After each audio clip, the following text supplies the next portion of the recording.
Again, I want to hear what your partner said. Name? Anyone? Alright, she came like a whole nother name. She went to the nurse. Killed me. Can we just Ramisha, awesome. What did your partner say? she said basically like for the most part, she said like if you did everything in your will to like eliminate the problem or the conflict and it's not seeming to be working, then sometimes you just need to take care of the problem like your own way. Like just take on the problem your own way. And the second part, she said like if somebody threatens the US or like basically if somebody threatens the US, it's their position to step in the war and fight when it's theirs. Okay, good. Does anyone agree or disagree with Marquita's position? Yeah. I agree with the part about the U.S. court, but the first one I said that local circumstances it is acceptable for a person to resort to violence when they have been like for self-defense or like to protect yourself. And I said for the U.S. I said the only reason for the U.S. like the U.S. war, they should go into war. I said Marquis said they self-sacrifice or anything. Okay, good. Would anyone like to agree or disagree with either of our two responses? Yeah. I agree.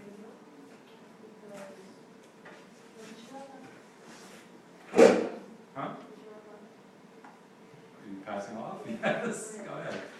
I don't think that, I think since now, like, being in a recession, I'm just speaking for now, I don't think that we should enter a war because, like, if we do, we might be coming to, like, a great depression because we already in a recession.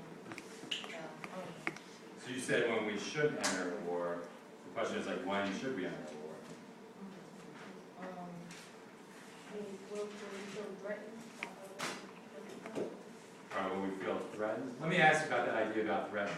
What does it mean to feel threatened as a country? Or as an individual? We can do either. So, what does it mean to feel threatened? What does that mean, Racian? I can give an example. When I think Yeah, move your hand from your mouth. I think it was when Britain or France had missiles in Cuba aimed at the U.S. That's like a threat. Okay. Who had missiles? I think it was Britain or France. It was one of them. I Somebody over there. Let's not call out. So, Racian's got a good example. It's called the Cuban Missile Crisis. Yeah. So there were missiles in Cuba aimed at the United States. Does anyone, we want to get the content right, does anyone know who put missiles in Cuba aimed at the United States in 1960s? I don't remember, but Roxanne didn't take it. He didn't, was it a complete sentence? Wasn't audible? Wasn't explained? So you said you didn't ace your answer. Well, I want to go back to the content. That was during, I think it's a great example. I love that you used a historical example. I just want to make sure we get it right. So it was during the Cold War. Who was our enemy during the Cold War? It's okay if we don't know. We haven't studied it this year. I won't tell Mr. K. Where? Okay. So we get to it. We get to it next report period. So as part of the Cold War, our enemy was the Soviet Union, Russia. Oh, yeah, So back, we went on a little journey there, but that's all right. So back to Racian's original point. The United States felt threatened when the Soviet Union put missiles in Cuba. So we threatened to act. We'll study it again in the last report period. We put a blockade and we send our warships down there. So my initial question was, what does it mean to be threatened for a country or a person? So Racian gave a good example. Put missiles in Cuba. Hurry, give me another example. So when your life in danger.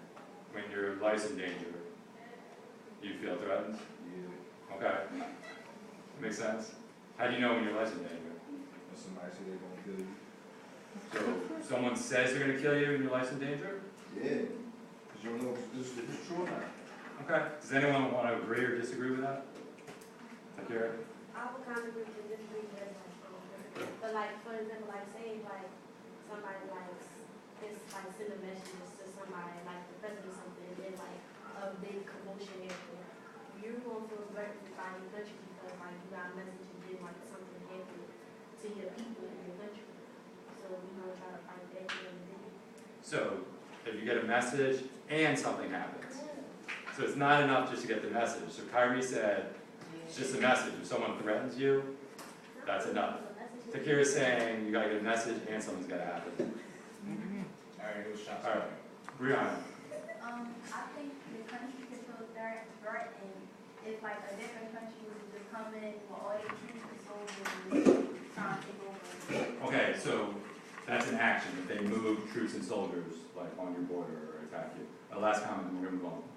Like, I think, like terrorists and stuff, I think that's like, even if they hear something about, like, the smallest thing about a terrorist, like, it can set off so much stuff. Okay, so terrorist is a good example. We're obviously going to look what led to World War II and why we were threatened, but this is still happening today. So our country went to war in Iraq because we felt threatened. Iraq never attacked us. Iraq had nothing to do with 9/11, despite what many people think. Our argument was that Iraq is building weapons of mass destruction, like chemical weapons. So we need to attack them before they can use them. So we were threatened. Were we ever in danger? No, because it turns out they didn't have those weapons. So our government still has to answer this question. We're going to answer it today about World War II, like when did we decide to attack? But this isn't like something that just happens in the past. If the threat of totally derailing us, think about